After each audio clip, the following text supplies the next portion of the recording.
was thinking this morning, what's the best way to learn how to play legato? Well, it's really interesting because to have a beautiful, smooth bow change,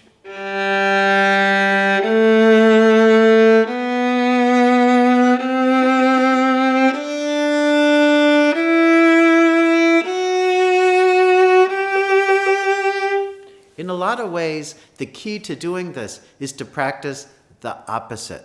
So basically using a combination of what I call Martelé-Stop-Sustain-Release. So let's talk about those things. Martelé in French means hammer. A Martelé stroke is really, in essence, a stroke that is a bite and a release. Some people say a catch and a release, like in fishing. So when I do a bite and a release, I make sure that the bow bites the string like that, holding the string. If I move back and forth, it's not going anywhere. It has a really good grab. It's really good to use really good rosin for this. I just put some Lonesome Pine rosin on, keeps my bow really sticky, so on the string. When I'm on the string, then I totally relax my arm, but I feel the tension of the bow on the string, and then I grab the string and I pull and release like that. Then when at the up bow, I want to have no tension, so you can even do a tremolo over there, like so. When I do an up bow, I do the same thing. I grab the string like that and go like that. So close up, the bow on the string, you can see I'm moving the bow back and forth.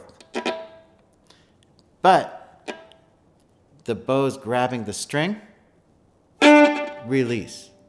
The bow's grabbing the string, release. That's the first part. So when I have a Martelé stroke, I can do a really short one like this and stop. Then once I'm stopped on the string nice and easily, I'm very relaxed, then I just start to move the bow really slow, push in, and release. So the whole stroke will look like this.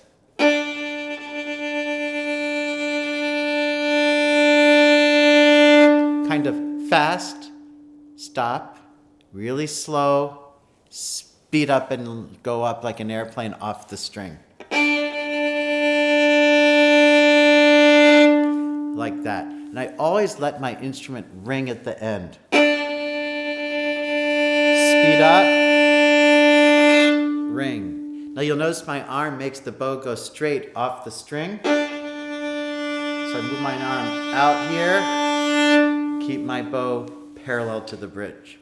Now when I do the up bow, it's the same thing. I put my bow over here like this, grab the string, bite really short, go really slow, keep my bow parallel, off the string. When I go to keep it parallel, I know that I need to kind of drop my hand with my wrist, as you see like that, and that way my bow kind of comes back like this and points so that the bow stays parallel with the bridge.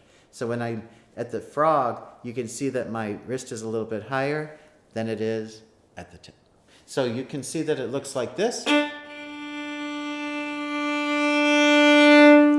Like so. Now I'm going to try to do a little scale like that.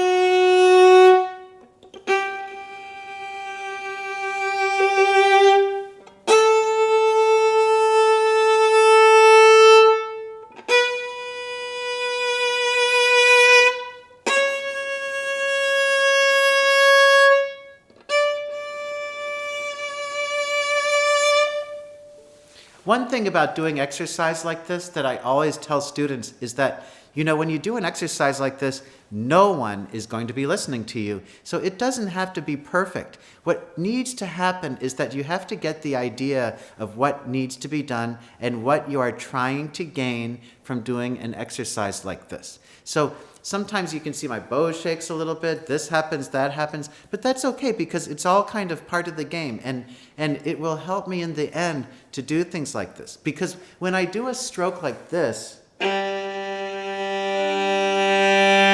it helps me to get a stroke that's very even like this.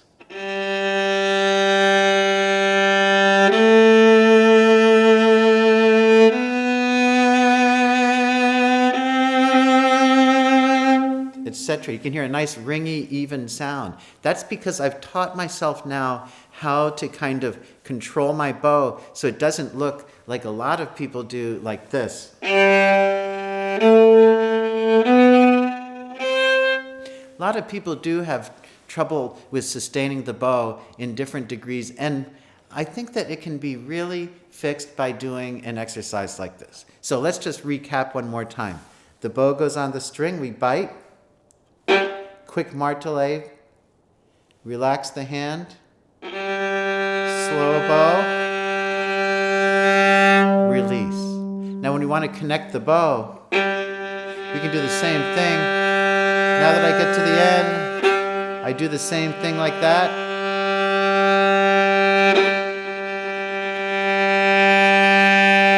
Fast, slow, faster, fast, slow. Faster.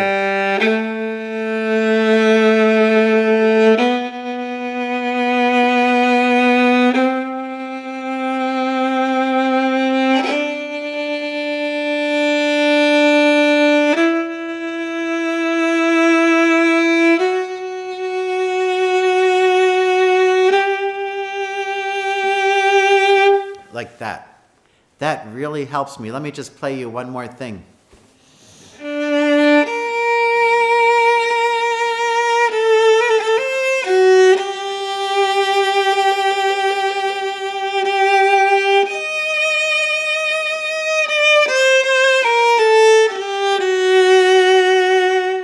As you can see, it really helps me to sustain the bow. And you may have noticed, by the way, that I'm wearing a Stringvision bow grip on my bow like this. We sell these at violazone.com. I love these because they're very soft and cushy, and as you probably can see, it has a little indentation here for my thumb to go into. So my thumb can go in beautifully right there, and it keeps my thumb nice and curvy like that, but it also keeps me nice and relaxed with the thumb so I'm not grabbing, and it's very cushy feeling so my fingers feel great and squishy, so that helps my bow stroke. So you might want to check those out at violazone.com, the Stringvision bow grip. And when I do the exercises like this, it's very helpful because it really keeps my hand set nicely to do these strokes. Anyway, I hope that you learned something from this. I think it's one of the most valuable exercises that we can do. It's a very simple exercise. How long should we do this a day is probably a question. You know, you can start off just by trying to do it for 5 or 10 minutes and see what happens, and then we can make variations on it. I do all sorts of things. I usually do it with a scale or an open string. Just if you do one string, don't forget, you can do the one where you lift it off, or you can do one where you stop and restart, or you can do one when you don't stop at all and you work on connecting and stopping the bow just like that. When you're practicing, making variations of the exercises that you're doing and inventing them yourself is a creative and fun way to practice, and it makes practicing a joy. And so that's another great thing that we all can do. We'll talk about that some other time. Now, until I see you the next time, happy practicing.